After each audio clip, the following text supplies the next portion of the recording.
Well, here it is, YouTube. As promised, my 2016 Mustang GT. Mine is the performance package with the premium interior. Let's get in.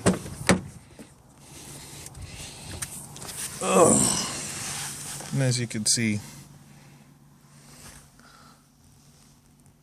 this one's got an awesome tan leather interior.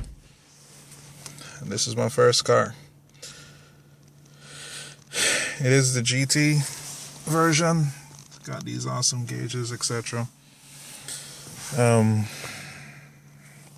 So I do have the 5-liter V8 in there.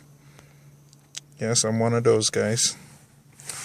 Definitely not a Prius person at all. So, yeah. Now hopefully you can see me when I flip over, because this is pretty much going to be the first video I've ever done in landscape. So here goes nothing. And wow! Yes, my ugly face. Alright, so I wanted to do something a little bit different, there are literally hundreds of videos on YouTube or on the internet with people demoing this car, showing you the interiors, the features, and all of that stuff, yada yada yada yada. Well, what I wanted to do with this video is talk about some other stuff that's happening with the car from more of an engineering perspective. Now a little bit about me, because you might be wondering who the fuck is this guy if you've never seen any of my videos. I'm a mechanical engineer. I've been a car nut since I've been, like 14. Yeah, and I've been hooked on cars ever since the very first time I saw Toyota Celica GT4 and I first heard a turbo blow off. I mean, that was pretty much it. So, this car is by far the greatest car I've ever driven. And that's a bold statement to make. And you might be thinking, oh, well, this guy's only driven Toyota Corollas or something. Well, actually, I've owned several cars before. And I've driven literally, you name it, I've probably driven it. I used to work at a tuning shop, a high performance tuning shop out in Florida, and we used to build like a bunch of different cars. Our specialties were the Nissan 300ZXs, etc. I've also worked in the automotive industry at various levels for a really long time, yada yada yada. But I'm not going to claim to be Mr. Know-It-All or know anything, because, you always will find somebody who knows more than you. And I've met several people who are a lot more knowledgeable than I am.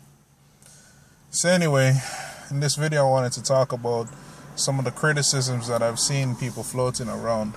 I'm basically trying to explain them. Or explain what you can do to solve a lot of these problems. Because unfortunately, a lot of people, when they make reviews of these cars, what they'll do is that they'll recommend that anybody watching the video should go out and spend a bunch of money to correct a problem, which may not even be a problem, right? It could be something that was designed to be that way. So what am I talking about? Let's just get right to it. One of the biggest criticisms I've seen about this car is that it's hard to get into. And yes, it is pretty difficult with the heavy bolstering on the seats, etc. And you will damage them in the long term. The best way I've found to get in and out of the driver's seat, especially if you're a taller and bigger person like I am, is to go in ass first, and I shit you not. Literally just to sit on the seat and then swing your legs in. That is by far the easiest way to get in, and without actually putting any undue strain on the side bolsters.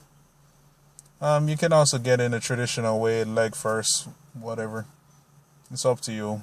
Basically, just try it and see what works. Another big criticism that I've seen from people is that this car tends to be very nervous on the highway.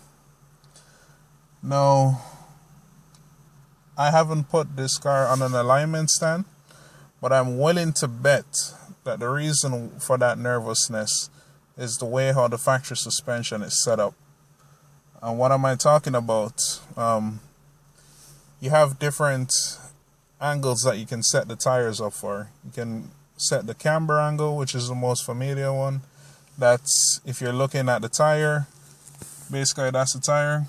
The tire is leaning like that or like that. This will be negative camber. If the top of the tire is leaning towards the vehicle, the bottom is pointing outwards.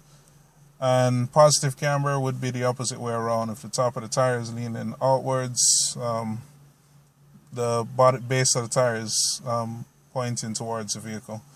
And you also have the toe angles. And you can look up all this stuff online. You'll find nice pictures explaining it. Now, I have a theory that the reason for the nervousness that you feel on the highway, it's because of the toe angle. These cars more than likely are set up to be towed out from the factory.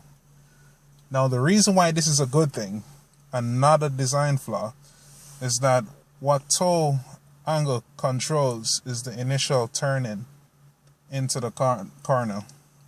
It controls basically how quickly the steering will react whenever you turn the wheel. Not to get too complicated about it, but if you drive any car, turn the steering wheel and you'll notice that there's a slight delay between when you turn the steering wheel and when the vehicle actually starts turning. And the reason for this is that the way how tires work is that they have to momentarily break traction in order to change directions. So if you set up the tires where they're pointed